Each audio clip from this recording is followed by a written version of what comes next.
The Diocese of Camden, New Jersey.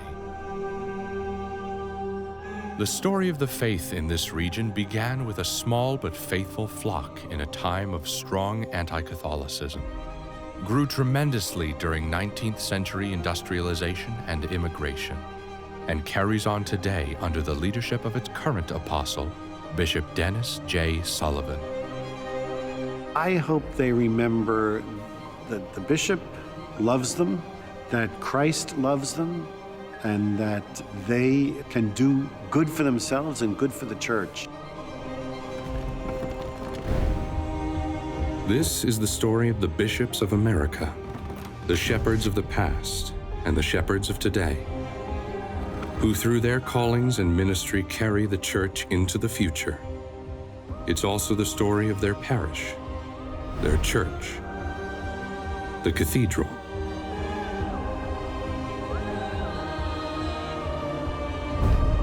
This is The Chair, an exploration of what it means to be an apostle in America.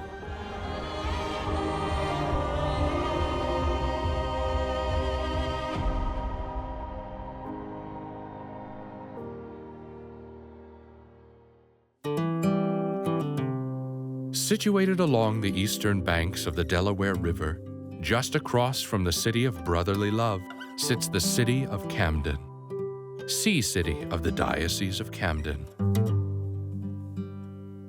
A lot of people don't realize that Garden State gets its name from Salem County and Cumberland County. We have huge farms, also great poverty in both of those counties. And of course, the urban situation, you have that here in Camden, you have it in Vineland, which is one of the biggest cities in New Jersey.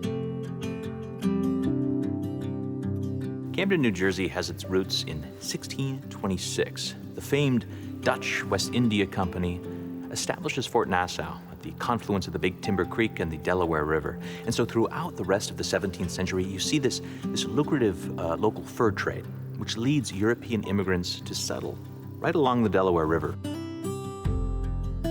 By about the 1700s, the Quaker community begins to resettle the area in southern New Jersey. Most of the European settlers that arrive in this part of New Jersey have come over across the river from Philadelphia, where the original Quaker colony was founded. We start to see the ferry system grow, so there's easier access between Philadelphia and what becomes Camden, New Jersey. The Catholic presence in South Jersey stretches back to the mid-1700s, with Catholic settlers who came into work for some of these small industrial centers that were popping up throughout the region, including the small-scale glass industry. The Catholics in those communities were served by missionary circuit-riding priests who came from Philadelphia, which had allowed Catholics to worship openly and freely in a way that they did not in South Jersey as a separate colony. We see the first recording of a local baptism and mass, which dates to October 5th, 1743. And this is celebrated by the great Jesuit priest, Father Theodore Schneider, who is later known as the Apostle of South Jersey, who comes into the area on these missionary trips from nearby Philadelphia. It's not until 1848 that this area finally has its own stable Catholic presence, with Father Edmund Waldron. He becomes based out of Gloucester City and establishes St. Mary's Church. It's the first proper parish and school in the area. It's the oldest in what is now the Camden Diocese. He was originally from New Hampshire, was a Protestant, a very Calvinistic upbringing, and he attended Phillips Exeter and then Dartmouth College, but eventually converts to Catholicism in 1840. One of the things about Father Waldron was he was very impressed with the work ethic and the commitment that these people had to their faith. And he writes to Bishop Corrigan of Newark one day, and he says, "Among these poor and scattered Catholics, many maintain a fidelity and a heroism worthy of the best of ages of the Church. no matter how varied or severe the persecution was, they never succumbed. And he felt this was true with the Catholics that he was serving in the New Jersey area as well. And he sees this community, these growing communities, as what he called a story of triumph over seemingly insurmountable and overwhelming odds. He very much likens them to these fledgling communities of Christians in the Mediterranean area when St. Paul is going out and evangelizing.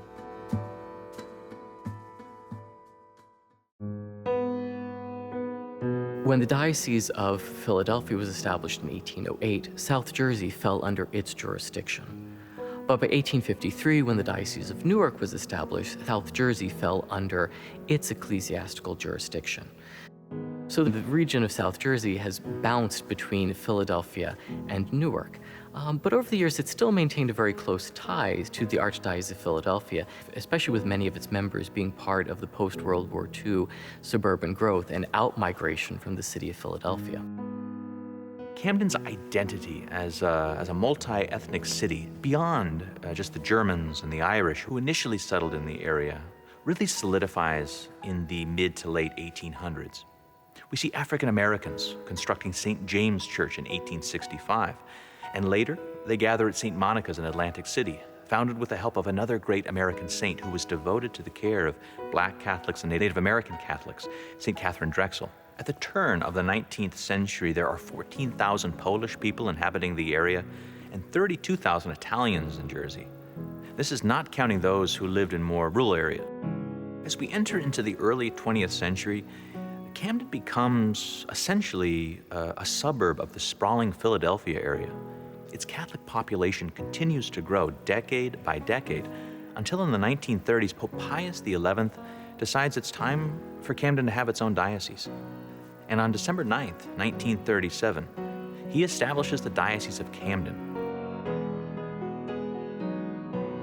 The first bishop of the Diocese of Camden, Bartholomew Eustace, he oversaw the early growth of the diocese, which included 25 new parishes, many mission stations, and several new high schools. He also invited the Sisters of St. Francis of Allegheny from Western New York to come to the diocese to establish Our Lady of Lourdes Medical Center. It's still the only Catholic hospital in the diocese. The inscription over the entrance reads, "The body is often curable, the soul is ever so." And this dedication of Bishop Eustace to the corporal needs of his people, as well as the spiritual, is a great example of his priorities as bishop. Bishop Damiano came to the diocese in 1960 after serving as an apostolic delegate in South Africa, where he helped guide the church's response to the difficult racial politics and spoke out against apartheid. The Diocese of Camden has a long tradition of Hispanic ministry dating back to the 1950s, when the first Hispanic parish was established in the city of Camden. If you go out to East Camden, it's like little Mexico now. Many of them do not have the proper papers, so there's suffering. We fought hard fight in the last couple of years to get elected officials to agree to give them some kinds of identification so they could drive. Finally, we got that. As the ordinary, I can kind of direct our attention to those kinds of needs. The bishops of Camden have always had a very warm place in their hearts for the immigrant community of the diocese, particularly the more recent Hispanic community. Bishop DiMarzio, when he was Bishop of Camden, was very interested in making sure that the social rights and the social services were available to the Catholic immigrant community. And he takes this passion for really essentially what the church is being called to do, serve people, and he really champions this cause, so much so that it follows with him wherever he goes, most recently when he becomes Bishop of Brooklyn.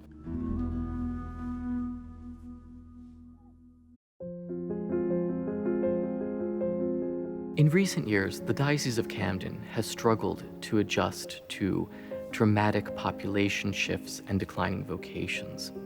In 2008, Bishop Galante took the difficult and dramatic step of consolidating parishes throughout the diocese, reducing the number of parishes from 124 to 66 through a combination of consolidations and mergers. Bishop Galanti's defenders saw wisdom in engaging in a comprehensive restructuring of the diocese rather than closing parishes in a piecemeal method. His actions forced members of the diocese to recognize the difficult circumstances that the church faced and the need for a new pastoral vision for the diocese. Since its founding, the mother church of the diocese has been the Cathedral of the Immaculate Conception. So this historic Gothic Revival building was built in 1866, but it was made a cathedral in 1937. So when you approach it, it's really very good architecture. And one of the striking features is the statue of the Immaculate Conception, which is above the doorway, and it's completely gilded. The statue of Mary, particularly of the Immaculate Conception, tells us about her sinless conception, that she is so full of Christ's light, so perfectly aligned with God's will. Is a really sort of subtle but powerful meditation as you're entering into the cathedral. And anytime you're in a Gothic church, the symbolism, the meditation really is about the garden. So you are looking up through wood that is like branches. And so you have this intense nature experience of looking up, and your eyes are gazing up to the firmament or to the heavens, which call to mind our ultimate journey to unity with Christ. We process towards the sanctuary and the altar. This is also where the cathedra, the apostolic seat of the bishop, is. The cathedra is really finely crafted out of wood, and it has these sort of Gothic elements that relate very much to the tracery found in the rose window at the rear of the church in the choir loft, as well as in the sort of pointed window in the sanctuary. You know what I like about that chair? It's simple. It's a wooden chair, and I carry a wooden crozier. There's just something simple about it. It's not princely or kingly, or sometimes they are. As Camden's first church, built during a time of a much smaller Catholic population, Immaculate Conception proves a bit modest in size for the still growing number of Camden Catholics. Rather than expand the cathedral itself, nearby and recently built St. Joseph's Church was appointed the pro-cathedral in 1952 to accommodate the downtown Catholic population. The pro-cathedral was built by Archbishop Damiano. The cathedral is very small. It's a 19th century church. Decided they need a bigger building, and there's a beautiful parish church, St. Joseph's, on the other side of the city, became the pro-cathedral. That was used for a long time. What happened after that is the diocese grew and grew and grew. I've used this for ordinations, challenging to try to get the people in, because there's, I think, the sense of the cathedral is the cathedral, you know. The cathedra in Immaculate Conception Cathedral represents Bishop Sullivan's role as the Apostle of Camden. So I grew up in the Bronx in New York, went to Catholic schools in the Bronx, Catholic Grammar School, Mount St. Michael Boys High School in the North Bronx, Marist Brothers School, still going strong. Then I went to Iona College at the conclusion of high school.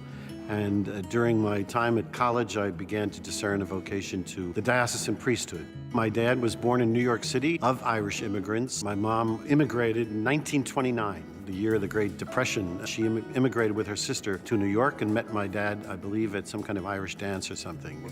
My father drove a taxi cab. I have two brothers and a sister. I'm the third. My sister is the youngest one, and my two brothers are older. Toward the end of my freshman year in college, I began to find myself on the college campus, frequently going into the chapel. One of the priests, he was very influential with me. He was a priest of the Archdiocese, and began to talk to him about maybe becoming a priest, and he was very, very helpful and encouraged me. I asked my parents for permission and their blessing. They said, do what you think God wants you to do, and then I made the application and I was accepted. I was in the seminary from 65 to 71 and then ordained a priest by Cardinal Cook, May 29th, 1971. But I learned to speak Spanish in Santo Domingo because very wisely, Monsignor Robert Stern said to me, you gotta go where nobody speaks English. I went over there and I loved what I experienced there. It was kind of an exposure to the mission. Came back to New York and I was assigned to Washington Heights, where the Dominicans were coming and they were trickling in.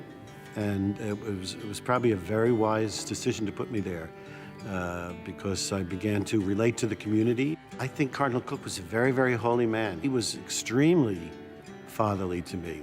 In fact, he called me pretty much every month for about 5 months after I was appointed pastor. One of the things he said to me, which was so helpful when he was asking me to go there, you're not to worry about money, that's my worry. Love the people, teach the people, and be a good pastor. And don't worry about the rest of the situation. The biggest pain I experienced was 9/11. We were in the lower church, and we heard that crash of that plane and looked up, and there were about 50 people at Mass. It was a very faithful community there every morning. Right after communion, my secretary was at the door, hysterical, and she was not that type, and just screaming about the tower's on fire, the tower's on fire. Gave the blessing. We went right out on Henry Street, all these mostly older ladies and myself, and watched that second plane come around, boom, crash into the tower. I knew that this was much more than just accidents. I just felt that. And then we responded because all of a sudden there were thousands of people trying to get into the subway, and which was right in front of the church. People covered with all the ash. We set up chairs. We had a whole bunch of people who were washing eyes. And I remember crossing City Hall Park and walking through the contents of people's desks, right, like up to our knees. And I thought, this is what happened. I mean, I can still feel that pain, destruction and this hate and this tragedy. That was very painful for me, very painful. After serving as pastor of St. Teresa for 21 years, and then as pastor of Saints John and Paul Parish in Larchmont, New York, Dennis Sullivan was named an auxiliary bishop in the Archdiocese of New York. In 2013, Pope Benedict XVI named him the 8th bishop of the Diocese of Camden. Then I got a phone call one day, you know, the Holy Father wants you to be a bishop. And I said to the nuncio, I think you got the wrong Sullivan, because there's a lot of us here in New York. He said, no, I got the right Sullivan. What do you say? I said, oh my God. I said, what do I say? Well, who can I talk to? Well, you can talk to your ordinary, but no one else. So I made an appointment. The next day I went down to the Chancery office, saw the Cardinal, and he looked at me and said, are you going to say no to the Pope? I said, no, Your Eminence, I won't say no to the Pope. And then my life changed. When you have all this responsibility, you wonder, am I making the right decisions? Am I not hurting people? Am I being a good pastor? Am I bringing them to God? By these decisions I have to make, am I building up the kingdom here, and particularly here in South Jersey? Are we encouraging the growth of the church? So there are trepidations every day.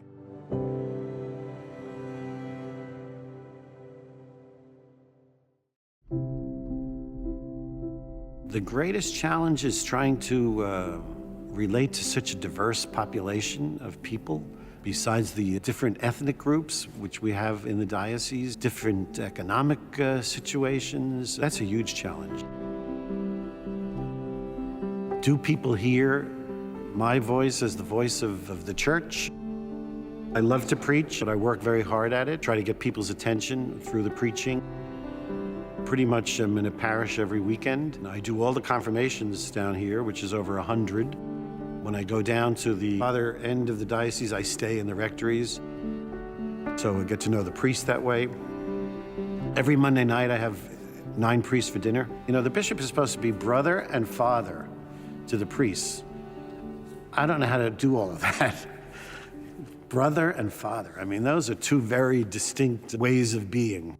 So I figured, well, let them get to see me in another relaxed atmosphere. So those Monday dinners are very good. My coat of arms, of course, the diocesan, it's two-sided. One side is the diocesan coat of arms, which are 3 elephants.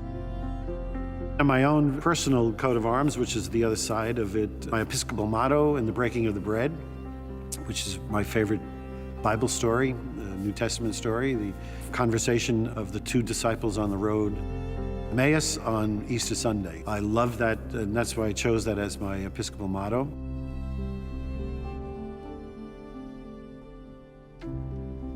So I will be 75 on March 17th. My plan is to stay in the diocese and hope to end up living in a rectory where I can assist the pastor. If my successor needs me for anything, I might be able to help him out. So that's my plan. I don't have a parish, so I don't have a community, so that's my community. I hope they remember that the bishop loves them and that Christ loves them and that they can do good for themselves and good for the church.